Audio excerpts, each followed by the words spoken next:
नमस्कार दोस्तों। देखिए दोस्तों, आज हम फिर से लेकर आए हैं आपके सामने मौलिक अधिकारों के बारे में। वही तीसरे नंबर के मौलिक अधिकार जिन्हें हम कहते हैं शोषण के विरुद्ध अधिकार और धार्मिक स्वतंत्रता का मौलिक अधिकार। तो इनके बारे में दोस्तों आज हम चर्चा करने वाले हैं।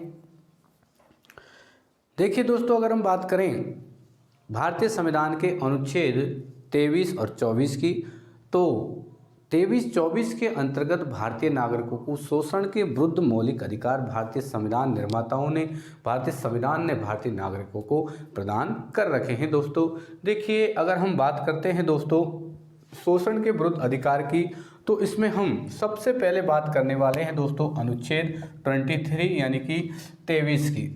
और अनुच्छेद 23 के अंतर्गत हम बात करते हैं तो दोस्तों प्रावधान है मानव का दुर्व्यापार एवं बालाश्रम निषेध।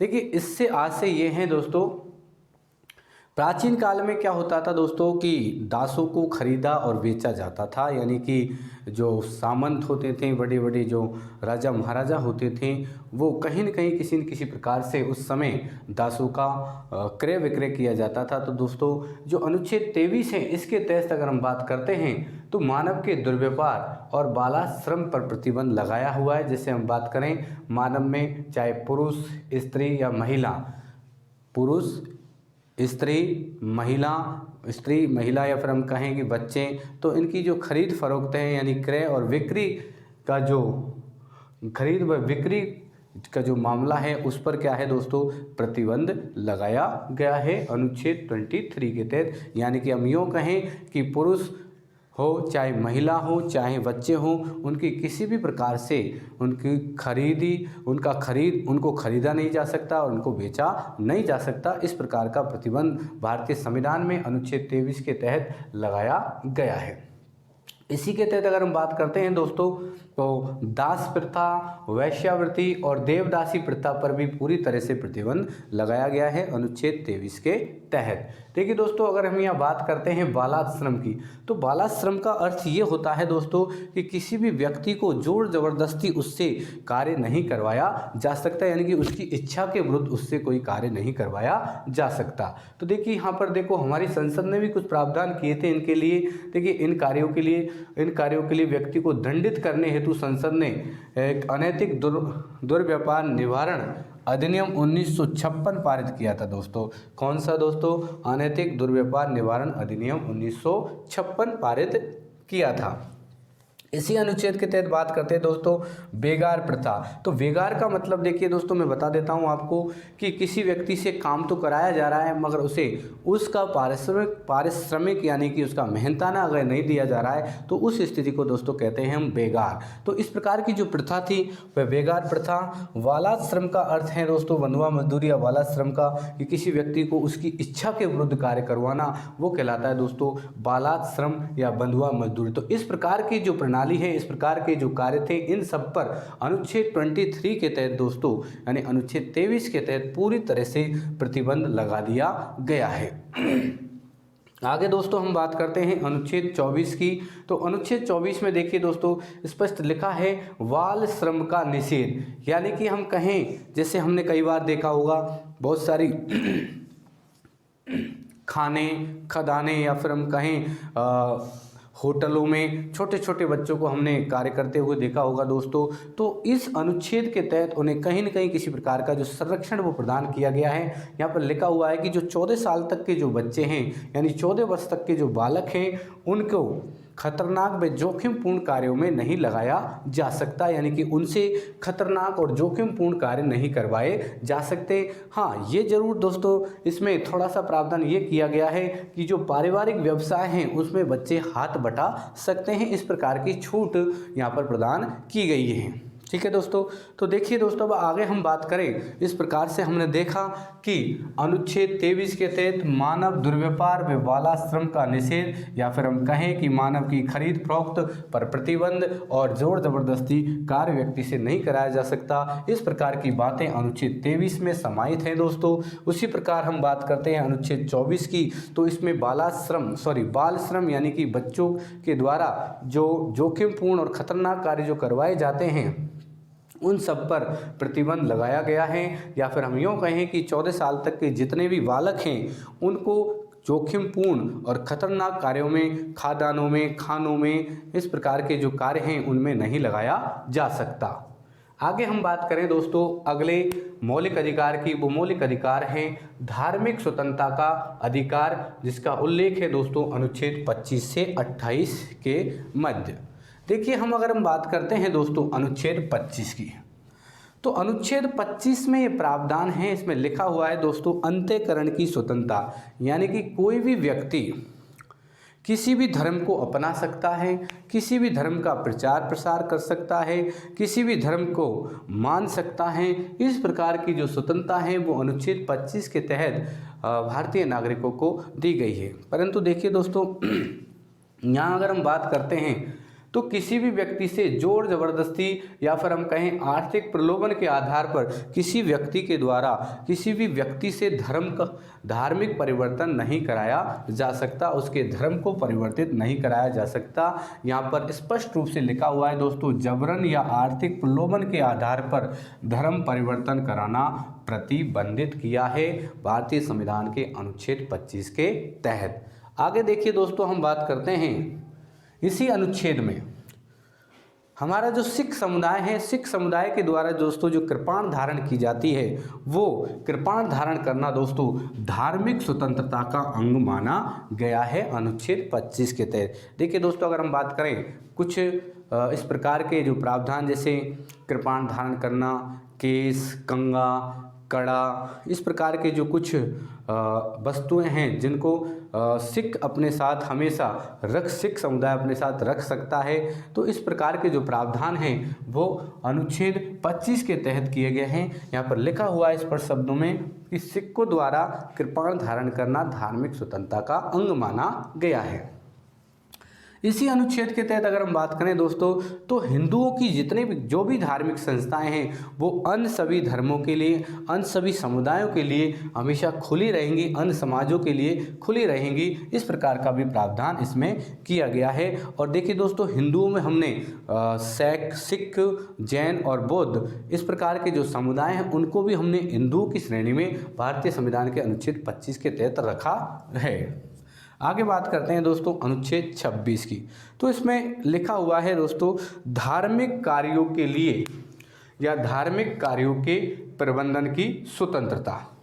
तो इसका मतलब है दोस्तों कि कोई भी नागरिक धार्मिक संस्थाओं की स्थापना कर सकता है और स्वयं ही उनको उसका प्रशासन और प्रबंधन करने का अधिकार है। उसी प्रकार अगर हम बात करते हैं इसी अनुच्छेद के तहत, तो धार्मिक उद्देश्य के लिए कोई भी नागरिक चाहे तो चल व अचल संपत्ति अर्जित करने का अधिकार नागरिक को दिया गया है, चाहे तो वो धार्मिक कार्यों के लिए किसी भी प्रकार की चल और अचल संपत्ति ग्रहण कर सकता है, इकट्ठे कर सकता है। इस प्रकार के प्रावधान अनुच्छेद 26 में। अब देखिए बात करते हैं दोस्तों अनुच्छेद 27 की, तो यहाँ पर लिखा है कि धार्मिक कार्यों से छूट या स्वतंत्रता, यानी कि धार्मिक कार्यों में करों से छूट, धार्मिक कार्यों में करों से छूट या स्वतंत्रता, इस प्रकार की बातें अनुच्छेद 27 में मेंशन की गई हैं। और इसमें स्पष्ट रूप में लिखा गया है कि राज्य किसी भी धर्म विशेष को बढ़ावा देने के लिए कर नहीं लगा सकता। राज्य किसी भी धर्म विशेष को बढ़ावा देने के लिए किसी प्रकार का कर आरोपित नहीं कर सकता है, और ना ही वो विभिन्न धर्मों को जो अनुदान राज्य के द्वारा प्रदान किया जाता है उसमें भी धर्म के आधार पर किसी प्रकार का भेदभाव भी राज्य नहीं कर सकता। इस प्रकार की बातें अनुच्छेद 27 में लिखी हुई है। देखिए, धार्मिक कार्यों से करों को छूट या स्वतंत्रता, यानी कि हम कहें कि राज्य चाहे तो किसी भी धर्म विशेष को अगर बढ़ावा देता है तो वो धार्मिक बढ़ावा देने के लिए किसी प्रकार का टैक्स या कर कर नहीं लगा सकता है और ना ही वह किसी अगर हम बात करते हैं जैसे अगर किसी भी प्रकार के धर्मों को अनुदान की अगर हम बात करें तो राज्य जब भिन्न भिन्न प्रकार के जो धर्म हैं उनके लिए जो अनुदान अगर देगा तो वहाँ पर किसी भी प्रकार का धार्मिक आधार पर भेदभाव नहीं करेगा। इस प्रकार की बातें अनुच्छेद 27 में लिखी हुई है। आगे देखिए दोस्तों, अनुच्छेद 28 की अगर हम बात करते हैं तो यहाँ पर चाहे कोई सरकारी हो, राज्य सरकार से हो या अर्धशासकीय हो या फिर हम कहें सरकार से सहायता प्राप्त कोई भी शिक्षण संस्थान हो, उसमें किसी भी प्रकार की धार्मिक शिक्षा देने का निषेध किया गया है। फिर भी देखो अगर हम बात करते हैं तो कुछ जैसे अपवाद हैं, जो अल्पसंख्यक जो समुदाय हैं तो वहाँ उनके लिए जो जैसे मकतबे और मदरसे जो स्थापित किए जाते हैं दोस्तों, तो वहाँ पर धार्मिक शिक्षा दी जा सकती है। परंतु कोई भी सरकारी या निजी शिक्षण संस्थान जो कि सरकार से कहीं न कहीं किसी न किसी प्रकार की सहायता प्राप्त करता है, वो किसी भी प्रकार की धार्मिक शिक्षा विद्यालय के अंतर्गत नहीं दी जा सकती। इस प्रकार के प्रावधान अनुच्छेद 28 में किए गए हैं दोस्तों। तो देखिए दोस्तों, फिर से हम दोबारा एक बार फिर से इसका रिवीजन कर लेते हैं। अनुच्छेद 23-24 की अगर दोस्तों बात करें तो यहाँ पर शोषण के विरुद्ध मौलिक अधिकार भारतीय नागरिकों को प्रदान किया गया है, जिसमें अनुच्छेद 23 में मानव के दुर्व्यापार और बालाश्रम का निषेध किया गया है, जिसमें मानव की खरीद फरोख्त पर प्रतिबंध हैं और जैसे दास प्रथा, वेश्यावृत्ति और देवदासी जैसी प्रथाएं हैं, इनको भी प्रतिबंधित किया गया है। बेगार प्रथा, बालाश्रम और बंधुआ मजदूरी पर भी प्रतिबंध लगाया गया है। उसी प्रकार अनुच्छेद 24 की बात करते हैं तो दोस्तों बाल श्रम का निषेध, यानी कि 14 वर्ष से कम उम्र के जो बच्चे हैं उन्हें खतरनाक और जोखिमपूर्ण कार्यों में नहीं लगाया जा सकता, वो प्रावधान है अनुच्छेद 24 में। हालांकि पारिवारिक अगर व्यवसाय है तो ऐसे कार्यों में वह बच्चा हाथ बटा सकता है, इस प्रकार का प्रावधान है। आगे हम दोस्तों देखिए बात करें धार्मिक स्वतंत्रता का अधिकार, जिसका उल्लेख भारतीय संविधान में है दोस्तों 25 से 28 के तहत। अगर हम 25 की बात करते हैं तो इसमें स्पष्ट शब्द में लिखा है अंतःकरण की स्वतंत्रता, या फिर हम ये कहें कि कोई व्यक्ति या कोई नागरिक किसी भी धर्म को मान सकता है, किसी भी धर्म का प्रचार प्रसार कर सकता है। इसी में देखिए सिक्कों के द्वारा कृपाण धारण करना, ये भी एक धार्मिक स्वतंत्रता का अंग माना गया है। और इसी अनुच्छेद के तहत अगर हम कहें तो किसी भी व्यक्ति के द्वारा किसी अन्य व्यक्ति को जोर जबरदस्ती आर्थिक प्रलोभन दे करके उसके धर्म को परिवर्तन नहीं कराया जा सकता, इस प्रकार का प्रतिबंध इसमें किया गया है। आगे हम बात करते हैं दोस्तों अनुच्छेद 26 की, तो इसमें धार्मिक कार्यों के प्रबंधन की स्वतंत्रता, जिसमें कहा गया है कि धार्मिक संस्थाओं की स्थापना और प्रशासन का अधिकार नागरिकों को होगा।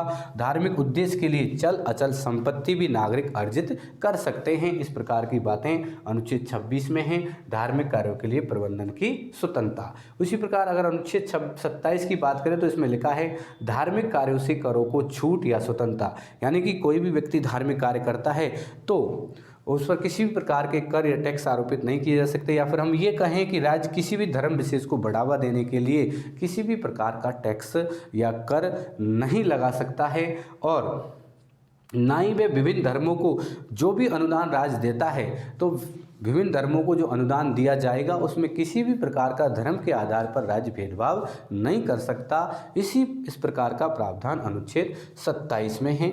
आगे हम बात करें अनुच्छेद 28 की, तो देखिए दोस्तों चाहे सरकारी शिक्षण संस्थान हो चाहे अर्ध सरकारी शिक्षण संस्थाएं, या फिर हम ये कहें कि सरकार से किसी न किसी प्रकार से अनुदान प्राप्त करने वाले या सहायता प्राप्त करने वाले जो शिक्षण संस्थान हैं उनमें किसी भी प्रकार की धार्मिक शिक्षा नहीं दी जा सकती, यानी शिक्षण संस्थानों में धार्मिक शिक्षा का निषेध, इस तरीके का प्रावधान भारतीय संविधान के अनुच्छेद 28 में किया गया है।